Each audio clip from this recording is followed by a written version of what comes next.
नमस्कार, आप देख रहे हैं दर्श न्यूज और मैं हूं यति आपके साथ। लोकसभा चुनाव के तहत 5वें चरण में सारण की जो सीट है वो सबसे ज्यादा चर्चा में रही। जी हां, बिहार में सारण लोकसभा सीट इस बार काफी ज्यादा चर्चा का केंद्र बना रहा, पहले भी और अब भी। ऐसा इसलिए क्योंकि बूथ संख्या 118 पर रोहिणी आचार्य देखी गई और उसके बाद वहां का नजारा काफी गंभीर हो गया।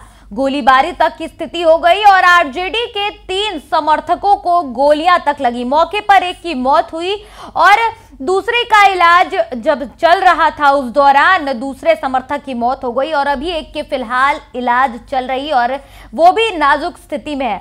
अब इस पूरे मामले पर अगर नजर डालें तो ये मामला तब शुरू हुआ जब रोहिणी आचार्य बूथ संख्या 118 पर पहुंची और वहां पर बीजेपी के प्रत्याशी राजीव प्रताप रूढ़ी द्वारा कई तरीके से रोहिणी आचार्य को वहां से कह सकते हैं कि भगाया गया। वीडियो सामने आया जब रोहिणी आचार्य को वहां पर देखा गया, उसके बाद उनके सामने ही राजीव प्रताप रूढ़ी को लेकर उनके समर्थक जो है वो रोहिणी आचार्य को ये कहते नजर आए कि आप यहाँ क्या करने आई है, बूथ छपवाने आई है, आप यहाँ से चले जाइए।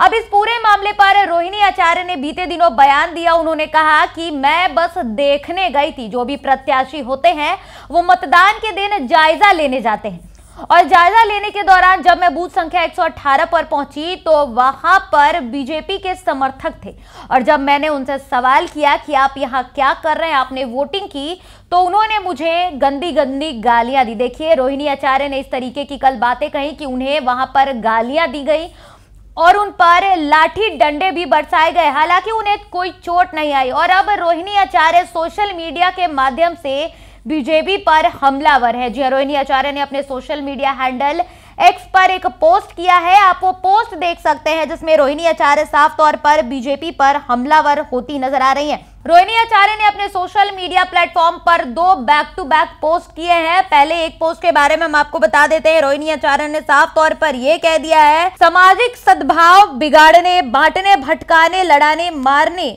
और मरवाने की हिंसक फितरत भाजपाइयों की डीएनए में है।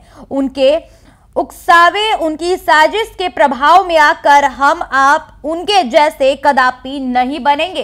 और दूसरे ट्वीट की अगर बात करें तो दूसरे ट्वीट में रोहिणी आचार्य ने यह लिखा है कि हम जोड़ने वाली जमात से हैं, हिंसक तौर तरीकों से हमारा परहेज है और हम माकुल जवाब भी कानूनी दायरे में ही रहकर देंगे। सारण को सामाजिक सद्भाव का सर्वश्रेष्ठ उदाहरण बनाना है। तो कुल मिलाकर अगर देखें तो रोहिणी आचार्य सोशल मीडिया के माध्यम से अब हमलावर है बीजेपी पर और ये कह रही है कि वहां पर जो ये उपद्रव मचाया गया है वो बीजेपी की वजह से। इससे पहले बता दें कि तेजस्वी यादव का भी बयान सामने आया था। तेजस्वी यादव नेता प्रतिपक्ष, उन्होंने ये कहा था कि सारण में हार के बौखलाहट में आकर इस तरीके की स्थिति जो है वो बनाई गई है, हिंसक माहौल हो गया है। और अब रोहिणी आचार्य ने सोशल मीडिया के माध्यम से पोस्ट करके बीजेपी पर करारा हमला बोला। अब देखना होगा कि रोहिणी आचार्य के इस पोस्ट के बाद विपक्ष की तरफ से क्या कुछ प्रतिक्रिया सामने आती है। दर्श न्यूज पर फिलहाल के लिए इतना ही। देश, दुनिया और बिहार झारखंड की तमाम खबरों को देखते रहने के लिए बने रहें दर्श न्यूज के साथ। धन्यवाद।